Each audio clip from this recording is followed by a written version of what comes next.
The skill sets of a sniper are directly applicable to a hunter.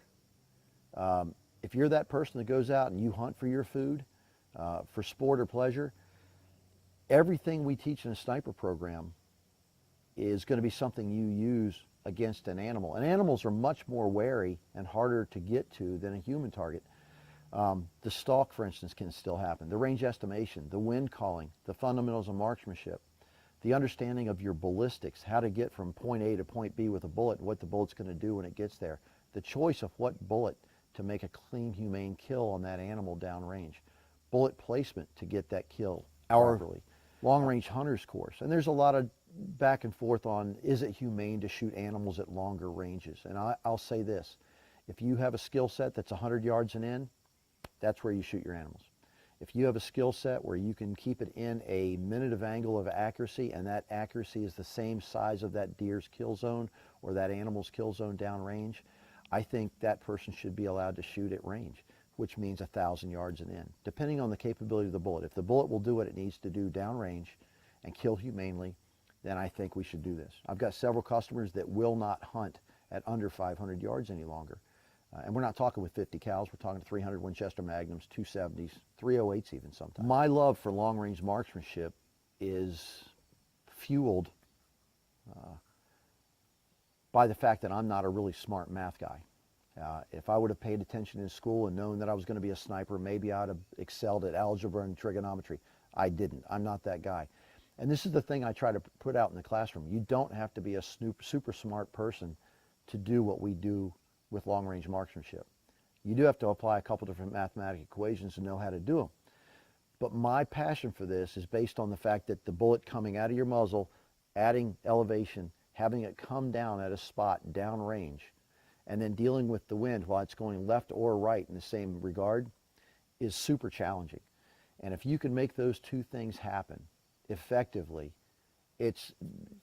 I don't use drugs, never have, but I can relate it to this. It's probably like crack cocaine, because I keep having customers come back for more. We've been doing this 20 years here. I've been doing it 35 years in my life, and I have never had a person shoot long for the very first shot and not get so excited that they want to do it over and over and over and keep pushing the limit. Our range facility here on Storm Mountain Training Center for the long gun side is pretty comprehensive. We've got a known distance range that goes from 100 to 800 yards. We have two sections of the property that go from, for unknown distance targets, that go from 100 to 750 respectively, and then 300 to 995 respectively. And then we've got another leased piece of property that attaches to us that we can go from 925 yards to 1,675, 85 yards. So we can meet the needs of almost any long gunner, law enforcement, military, hunter that they're going to need in their life. The wind conditions up here are the best, I think, in the world. I've shot on most military bases in my lifetime, and the known distance and unknown distance ranges are usually very straight, very flat, large pine trees on both sides, so there's not a lot of wind flow. Our wind flow here is real world wind flow. We've left the facility in as raw a state as we could while maintaining safety. So we have hilltops, we have valleys, we've got creek beds. The wind rolls into these creek beds, funnels, goes faster, comes out, hits a hilltop, opens up, and then comes over top. So we'll have conflicting winds, we'll have the same winds, we'll have spirals, we'll have updrafts, we'll have almost everything you're going to find out there in real life, and we have the capability to teach you how to recognize these things and utilize them. A lot of people think that long-range marksmanship, sniping, long-range hunting is extremely complicated, and it's an unachievable situation for most people. It's not. Again, I'll put it back to me. If I can do it, anybody in this world can do it. The capability of my instructor staff are such that they can break down a skill set into its finite numbers, the smallest piece of it, and explain it in a mannerism and show pictures and slides and demonstrations that you have no way not to learn it. If you're willing to pay attention, take a few notes, and then go out and practice it, everybody can do it.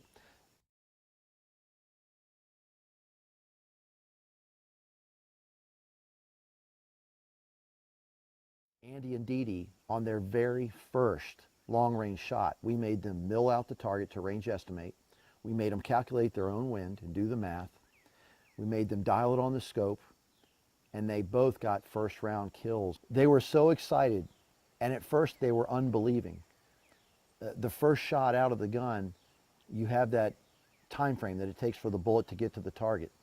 And you can't really see as a shooter. You're taken out of the spot, or the scope, I should say, with recoil slightly for a second or so. You get back in, and you think you missed, and then the steel sounds off with the big gong, and it's like elation. They were so excited about it that they had to have more. They kept, let's go to another target, let's go to another target. And we did. And they did exceedingly well, both of them.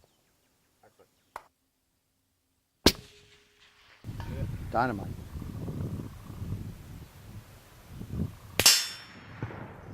Very nice. Woo! That was awesome. It's amazing hearing that steel. It's just like, yeah. It reinforces It everything, reinforces. doesn't it? Yep. And this one at 300 yards, I mean, I can't believe I hit something at 650 yards, but that was a little bit longer, and you could hear it a little bit quicker at the 300 yards. But it's amazing. I would have never dreamed I'd be shooting a rifle at this distance. It's fun behind the gun, but it's almost more fun behind the To spotting watch, scope because you get to see when the bullet impacts, you see the debris just like scatter. Yep. Yeah. And you know in your mind it's a hit, but like she said, it comes quicker at 300 yards before you can say hit. You see it and then you say hit, and by that time the ding's there. Yeah. You're back to That's it. Yep. awesome. Yeah. That's cool.